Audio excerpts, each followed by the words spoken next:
Bonjour, donc aujourd'hui on se retrouve pour les sorties livresques du mois de juillet. Allez, c'est parti. Sort le 8 juillet Les voleurs d'histoire, le tome 4 de James Riley aux éditions Pocket Jeunesse.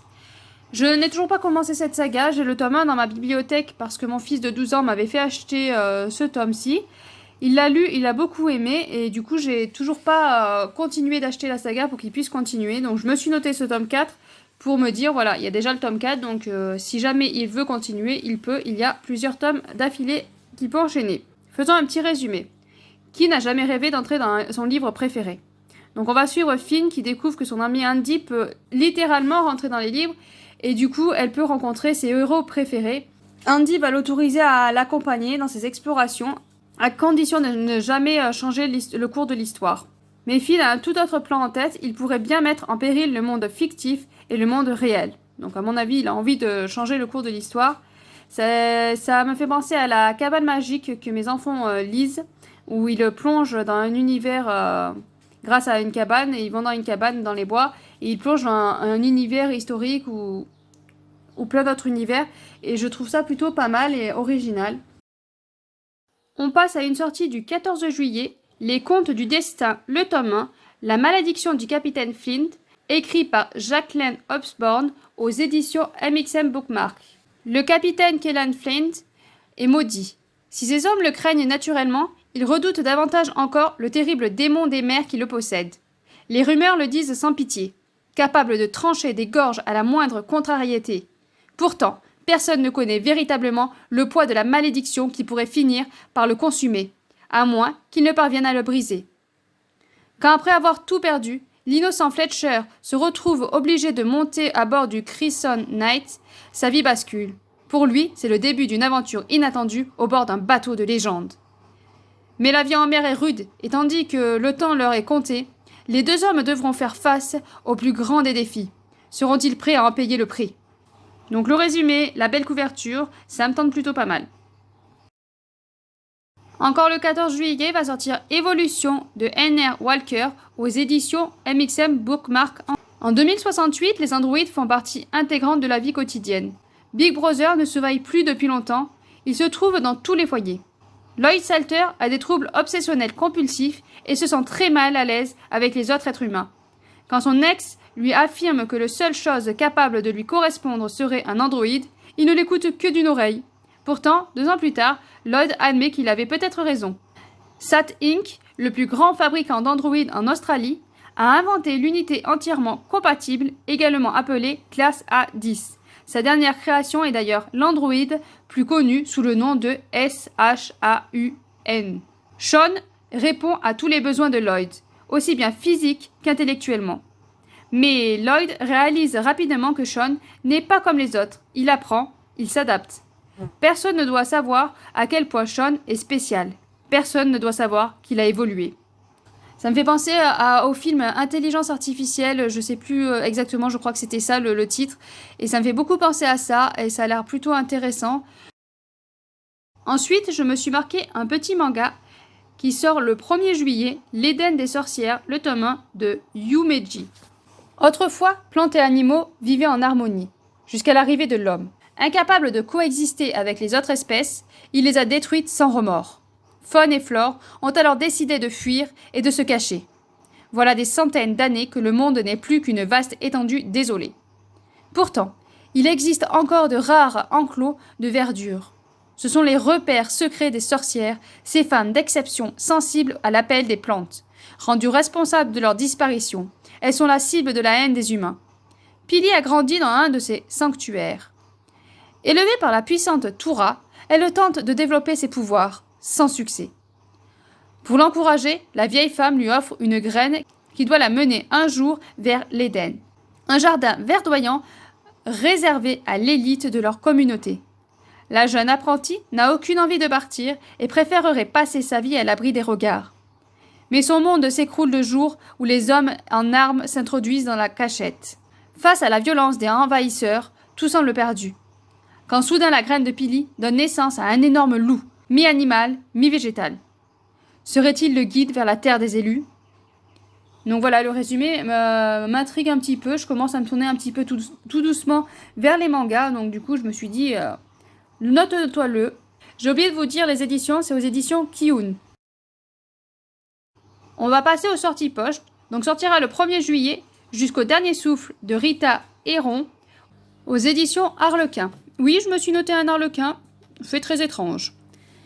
Je suis de retour, Lisa. Tu as volé mon cœur il y a 4 ans et je suis venue le reprendre. En entendant ce message sur mon répondeur, Lisa Langley est saisie d'effroi. Elle, qui après la mort de son bourreau, se croyait en sécurité depuis 4 ans, est de nouveau paralysée par la peur. Car le fossoyeur, ce psychopathe qui a enterré ses proies vivantes et qui a bien failli la tuer elle aussi, est de retour. Lui, ou plutôt un imitateur fou, apparemment désireux d'achever l'œuvre de son mentor. Protégée par Brad Broker, l'agent du FBI qui l'a sauvée une première fois, Lisa sent l'étau se resserrer sur elle. Mais il y a pire. En attendant de s'emparer d'elle, le fossoyeur numéro 2 s'en prend à d'autres femmes qu'il laisse suffoquer dans leur tombe jusqu'à ce qu'elles rendent leur dernier souffle. Dès lors, ce n'est pas seulement elle-même qu'elle doit sauver, mais aussi toutes les victimes qui pourraient mourir à cause d'elle. Donc c'est un résumé qui me fait plutôt envie. Alors ce livre-là, livre de poche qui sort le 7 juillet, je vais pas vous mentir, je me le suis noté pour le titre. Madame Chieuse et Monsieur Rabat-Joie de Kristen River aux éditions HarperCollins. Donc je vais vous lire le résumé, moi-même je ne l'ai même pas lu. Il veut lui apprendre à lâcher prise, elle va tout faire pour le pousser à bout. Gabrielle l'avait pressenti, ce voyage au Bhoutan était une très mauvaise idée. Si elle a accepté d'y passer ses vacances, c'est uniquement pour faire plaisir à sa meilleure amie. Sauf que sa meilleure amie en question s'est retrouvée immobilisée dès leur arrivée à cause d'une mauvaise chute et a jugé bon de lui coller un guide dans les pattes pour qu'elle profite de la suite du séjour. Et pas n'importe quel guide. Tashi est du genre tellement flippé qu'il ne la lâche pas d'une semelle et lui interdit de sortir seule.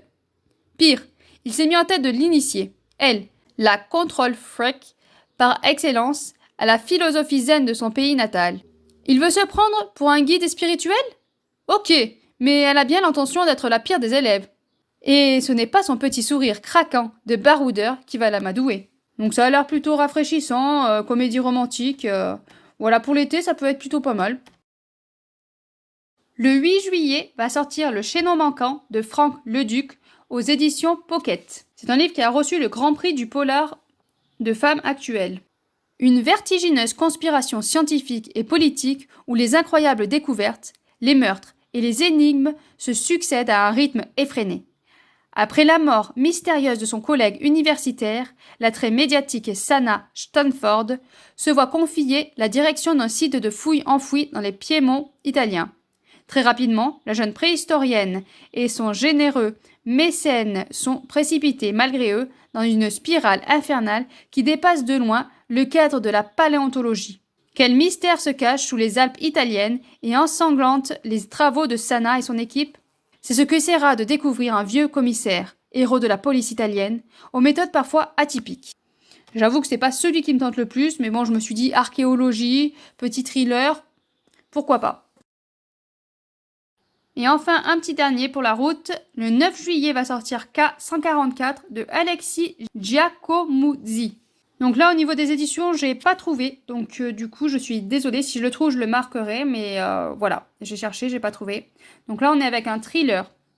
Ce que je redoutais est confirmé. Il s'est produit une catastrophe.